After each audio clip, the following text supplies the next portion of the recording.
নমস্কার, আমি অ্যাস্ট্রোলজার বৈশালী সরকার। দীর্ঘ ২৭ বছর আপনাদের নিয়ে আমার পথ চলা। অগণিত ছেলে মেয়েরা আমার কাছে এসছে, বহু ছেলে মেয়ের বিয়ে ঠিক করে দিয়েছি, বিয়ে হয়ে গেছে। কিন্তু আজকে যে বিষয়টি নিয়ে আলোচনা করব, পরপর কয়েকটি দিনের চেম্বারে এই ধরনের ক্লায়েন্টই প্রচুর পাচ্ছি। কারণ যখনই দেখেছি ট্রানজিট গন্ডগোল হয়ে যায়, আর সেই গন্ডগোলের যে কারণগুলো সেই সময়ে কিন্তু আমাদের কাছে আসে।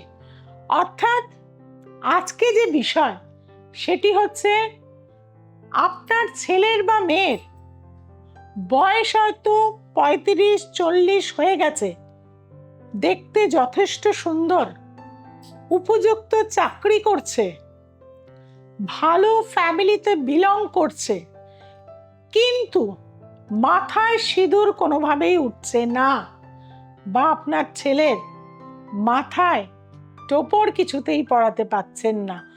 খুবই দুশ্চিন্তায় রয়েছেন বাবা মায়েরা। কি কারণ? বহু অ্যাস্ট্রোলজারের কাছে গেছেন, বহু কিছু পড়ে আমার কাছে এসছেন, তাদেরকে কিন্তু আমি সেসব খুলিয়ে দিয়েছি। কারণ লেট ম্যারেজ, তার যে গোপন সূত্র, এগুলো কিন্তু অনেক জ্যোতিষীরই অজানা। আর আমার এই অ্যাস্ট্রোলজিক্যাল প্রোগ্রাম বহু অ্যাস্ট্রোলজার যারা স্টুডেন্ট আছে, প্র্যাকটিস করছেন, তারাও কিন্তু ফলো করেন। কাজেই সেই সূত্রগুলো কিন্তু আজকে আপনাদের আমি জানাবো, কেন সমস্ত দিক থেকে উপযুক্ত থাকা সত্ত্বেও বিয়েটা হচ্ছে না।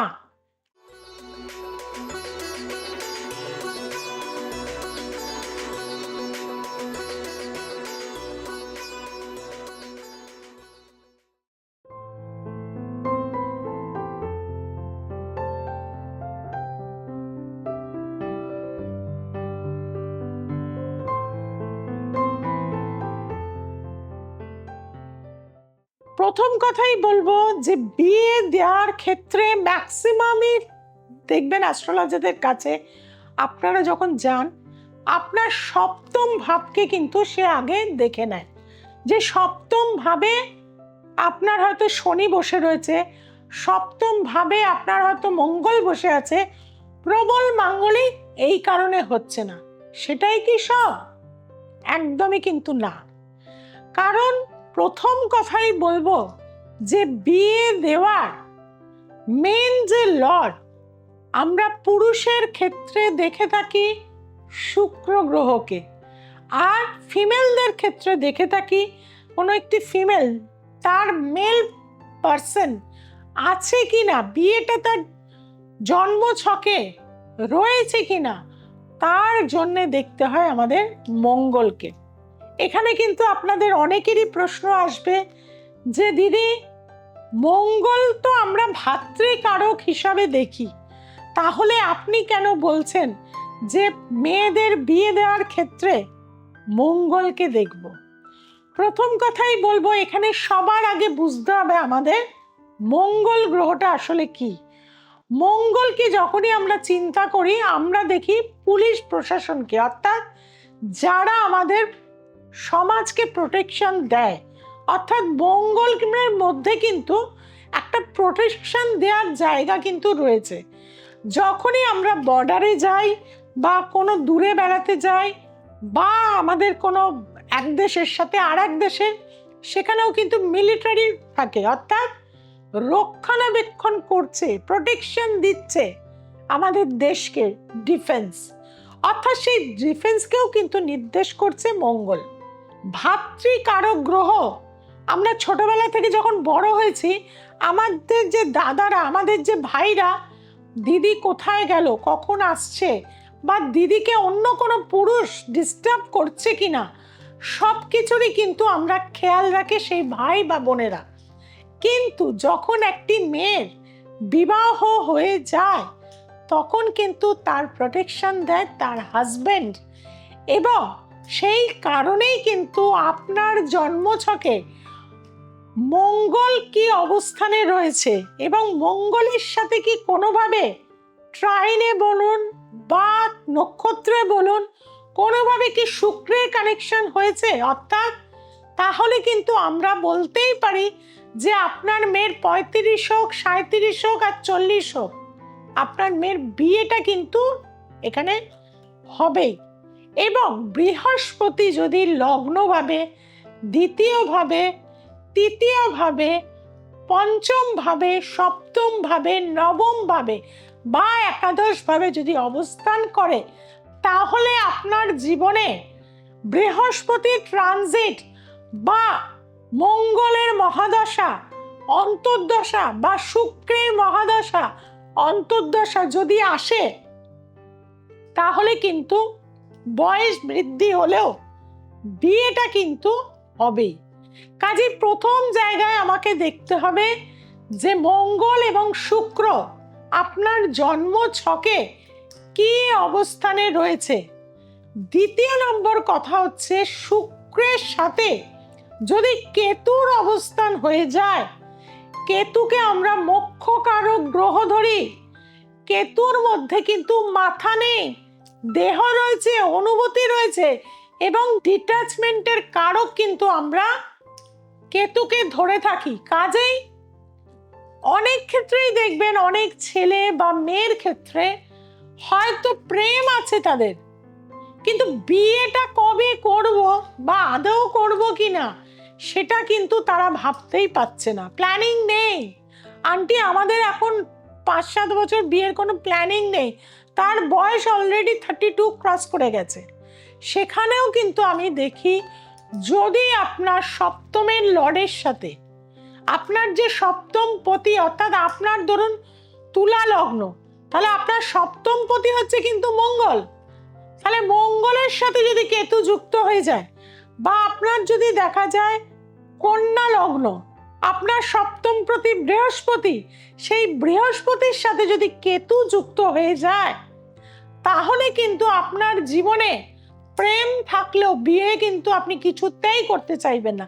অর্থাৎ সেই যে একটা বিয়ে করা, দায়িত্ব নেওয়া, একটা যে মানে জীবনযাত্রার পরিবর্তন, অর্থাৎ একটা ছেলে বা একটা মেয়ের বিয়ের পরে অনেক কিছু চেঞ্জ হয়ে যায়।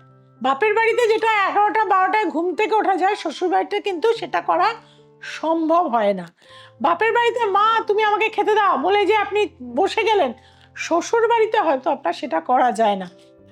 একজন দুজনের ক্ষেত্রে হয়তো হয়, কিন্তু অনেকের ক্ষেত্রেই হয় না। এটা বাস্তব, এটা আমাদের মানতে হবে। কাজে এই ব্যাপারগুলো না অনেক ছেলেমেয়েরা আজকালকার দিনে বিশেষত আমি দেখছি এসে বলতে, দূর ওই অ্যাডজাস্টমেন্ট, ওই লাইফের চেঞ্জ, এটা চাই না। ওই ঠিক আছে, শনিবার রোববার দেখা হলো, ক্যাফেতে গেলাম, ডিস্কে গেলাম, নাচলাম, খেলাম, বাড়ি এলাম, শুয়ে পড়লাম, পরের দিন আবার মানডে থেকে আমরা অফিস যাই, ভীষণ কর্মব্যস্ততায় থাকি। কাজে বিয়েটা নিয়ে প্ল্যানিং কিছু নেই। অথচ তাদের মা বা বাবা এসে বারবার আমাকে রিকোয়েস্ট করছে, আপনি একটা ভালো দিন দেখে দিন, মেয়েকে বোঝান বা ছেলেকে বোঝান যে বিয়েটা যেন তারা করে নেয়, তাহলে আমাদেরও শান্তি, আমাদের বয়স হয়ে যাচ্ছে। এটা কিন্তু আপনাদের কথাই আজকে আমি হয়তো তুলে ধরছি। কিন্তু সেখানে দেখা যায় সপ্তমের লর্ডের সাথে যদি কেতু যুক্ত হয়ে যায়, বা শুক্রের আগের ঘরে কেতু রয়েছে, বা শুক্রের সাথে কেতু রয়েছে, বা শুক্র যদি কেতু স্টারে রয়েছে, অর্থাৎ মূলা নক্ষত্রে, মঘা নক্ষত্রে আর অশ্বিনী নক্ষত্রে, তাহলেও কিন্তু বিয়েটা লেট হয় অনেকটা। অর্থাৎ প্ল্যানিং করতে করতে করতে অন্য ভাই বোনদের বিয়ে হয়ে গেল, তাদের বাচ্চা হয়ে গেল, লাস্ট মোমেন্টে ঠিক আছে করে নি। এই যে ব্যাপারগুলো, বা মঙ্গল কেতু যুক্ত হয়ে গিয়ে, মঙ্গল কেতু স্টারের থেকে তাদেরও আমি দেখেছি লেট ম্যারেজের প্রচণ্ডভাবে কিন্তু কানেকশন থাকে। আবার আরেকটি জিনিস দেখা যায় যে যদি দ্বিতীয় ভাব, কারণ দ্বিতীয় ভাবটাও আমাদের লাইফের ক্ষেত্রে একটা ইম্পর্টেন্স ভাব, কারণ পরিবারের বৃদ্ধি, বিয়ে হলে আমাদের আরেকটা পরিবারের সাথে আমরা যুক্ত হই, অর্থাৎ পরিবারের বৃদ্ধি। বিয়ে হলে তার ফুলফিলমেন্ট হচ্ছে একটা সন্তান, সেটাও পরিবারের বৃদ্ধি। সেই স্থানে সেই দ্বিতীয়ভাবে যদি চন্দ্র শনির পুনর্পু যোগ থাকে এবং সেটি যদি আপনার বদ, বিপদ বা প্রত্যারিত নক্ষত্রে থাকে, সেক্ষেত্রেও আমি দেখেছি যে তাদেরও কিন্তু 40-45-এ গিয়ে কিন্তু একটা বিয়ের জায়গা তৈরি হয়। অত ট্রানজিট আসছে, রাহু কিন্তু এখানে একটা ঘটকের কাজ করে দেয়। রাহুর ট্রানজিট যখন সপ্তমে করে দেয়, হঠাৎ কোনো বন্ধু বান্ধবের দ্বারা কাউকে একটা হঠাৎ করে ভালো লেগে গেল, বা আগে হয়তো আপনারা বন্ধু ছিলেন, হঠাৎ করে প্রেম জাগ্রত হয়ে গেল, রাহুর প্রভাবে অ্যাট্রাকশন, ইলিউশন, বিয়েটা দুম করে হয়ে গেল, 6 মাসের মধ্যেই হয়তো বিয়েটা হয়ে গেল। এইটা কিন্তু আমি দেখেছি। দ্বিতীয়ভাবে যদি চন্দ্র এবং শনির কানেকশন থাকে এবং সেটি যদি বদ বিপদ প্রত্যারিত নক্ষত্রে থাকে, এই ধরনের প্রবলেমগুলো কিন্তু আমরা বিশেষভাবে পেয়ে থাকি। আর আপনারা যেটা নর্মালি জানেন যে শনি মঙ্গল যদি সপ্তমভাবে, অষ্টমভাবে বা দ্বাদশভাবে থাকে, তাহলেও আমরা দেখেছি, এবং তার নক্ষত্রের কানেকশন খুব ডিস্টার্ব, এবং বৃহস্পতির কোনো শুভ অ্যাসপেক্ট সেই শনি মঙ্গলকে দিচ্ছে না, সেক্ষেত্রেও কিন্তু বিয়ে অনেক সময় হয় না, বা হলেও অনেক সময় দেখা যায় লেট ম্যারেজ 40+ গিয়ে কিন্তু বিয়েটা হয়ে থাকে। কাজেই বন্ধুরা, জীবনে আমাদের যেরকম সমস্যা আছে, সমাধানও কিন্তু আছে। আবার এমন ক্ষেত্রে অনেক মানুষ আমার কাছে আসেন যে ব্ল্যাক ম্যাজিক দ্বারাও আমাদের বিয়ে আটকে রেখে দেওয়া হয়েছে, অর্থাৎ অনেক দেখাশুনো হচ্ছে কিন্তু কোনোভাবে আলটিমেট গিয়ে বিয়েটা হচ্ছে না। সেক্ষেত্রেও কিন্তু আমাদের 6th লটকে অবশ্যই ফলো করতে হয়। 6 লট যদি দেখা যায় 7th সাথে যুক্ত হয়ে গেছে, এবং সেখানে যদি কেতুর একটা ইনভলভমেন্ট থাকে বা রাহুর একটা ইনভলভমেন্ট থাকে, তাহলেও কিন্তু দেখা যায় কারো কুদৃষ্টিতে ব্ল্যাক ম্যাজিকের দ্বারা আপনার জীবনে বিয়েটা কিন্তু আটকে গেছে। আমরা গ্রহের দ্বারাও বিয়েটা আটকে যায়, মানুষের দৃষ্টির দ্বারাও বিয়েটা আটকে যায়, এবং দশা অন্তর্দশা যদি নেগেটিভ চলে, কারণ দশা মানুষকে দিশা দেখায়, আপনি ভালো রাজ্য পাবেন কিনা তার দশা যদি আপনার জীবনে না আসে, বিয়ের দশা যদি আপনার জীবনে না আসে, তাহলে কিন্তু বিয়েটা হয়তো ডিনাই হয়ে যাবে, কখনো কিন্তু হতে চাইবে না। কাজেই এক্ষেত্রে আমি বলবো, আপনাদের সব সময় সামনেই কিন্তু আমাদের পরপর ভালো অমাবস্যা যোগ রয়েছে, আর যাদের প্রবল বিবাহে বাধা রয়েছে, আমি রাজবগলা স্পেশাল কিছু জিনিস এবং কামসিঁদুর বিশেষভাবে অভিষিক্ত করে কামাখ্যা থেকে নিয়ে এসেছি। যারা বিবাহে সমস্যার মধ্যে রয়েছেন, 35-40 বয়স বেড়ে গেছে কিন্তু বিয়ে ফিক্সড হয়ে ভেঙে যাচ্ছে, একবার আসতে হবে। যারা একবার আমার কাছে এসছেন তারা তো জানেন কিভাবে সাকসেস পান, আর যারা এখনো আসতে পারেননি, অনেক দূরে রয়েছেন, অনলাইনেও কিন্তু আপনারা প্রেডিকশন পাবেন, রেমেডিও পাবেন। তার জন্য 6290513152 এই নাম্বারে কিন্তু যোগাযোগ করতে হবে। আর একটা কথা বন্ধুরা, অনেক সময় বাস্তু সমস্যার জন্য লেট ম্যারেজ হয়ে যায়, অর্থাৎ আপনার কন্যাকে বা আপনার পুত্রকে বাড়ির কোন স্থানে শোয়াবেন, তার ঘরে আয়না কিভাবে রাখবেন, তার বালিশের নিচে কি রেখে দেবেন, তাকে কোন কালারের ড্রেস পরে রাতে শুতে হবে, সমস্ত কিছু গাইডলাইন কিন্তু আপনারা আমার থেকে পেয়ে যাবেন। তার জন্যে আমার চেম্বারে আসতে হবে। বেহালা, গড়িয়াহাট, রাজারহাট, ব্যারাকপুর বিভিন্ন জায়গায় আমার চেম্বার রয়েছে, হাওড়াতে রয়েছে। যারা চেম্বারে আসতে চাইছেন তাদের বলবো আপনারা অবশ্যই 6290513152 এই নাম্বারে কিন্তু যোগাযোগ করে নিন। অনলাইন কনসালটেন্সি চলছে, যারা দূর দেশে রয়েছেন, এমনকি অ্যাব্রডে রয়েছেন, তারাও আমার হেল্পলাইন নাম্বারে ফোন করে অবশ্যই কনসালটেন্সি করাতে পারবেন। সোমবার, মঙ্গলবার, শুক্রবার আর রবিবার রাত ঠিক 9টায় দ্য এসেন্স অফ অ্যাস্ট্রোলজি দেখতে ভুলবেন না।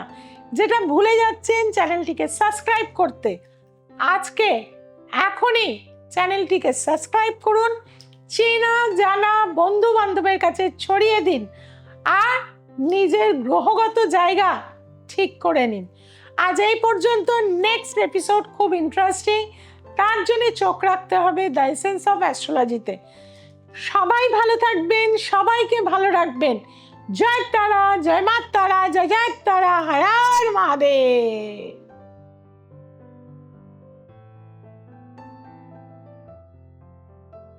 আমার নাম মৌসুমী, আমি হাওড়া কামারডাঙ্গা থেকে এসেছি। আমি আমার ছেলের জন্য এসেছিলাম। আমার ছেলে আগের থেকে অনেকটা ইমপ্রুভ হয়েছে, ওর পড়াশোনার জন্য এসেছিলাম। ওর মাথা গরম ছিল, তো সেই জন্য এসেছিলাম। তো পড়াশোনাটা মোটামুটি এখন অনেকটা ইমপ্রুভ হয়েছে। আগে প্রচণ্ড মানে চঞ্চল মন, মাথা গরম ছিল, ভীষণ কোনো কিছু শুনতো না। এখন তার থেকে অনেকটাই ইমপ্রুভ হয়েছে।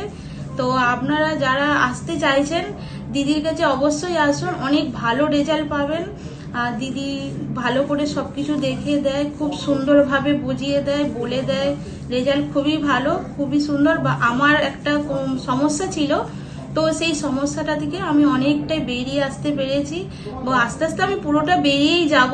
তাই দিদির বিশ্বাসে আমি খুবই খুবই মানে আনন্দিত, খুবই ভালো। তো আপনারা যে যে দিদির কাছে আসতে চান অবশ্যই আসুন, ভালো উপকার পাবেন আপনারা সবাই।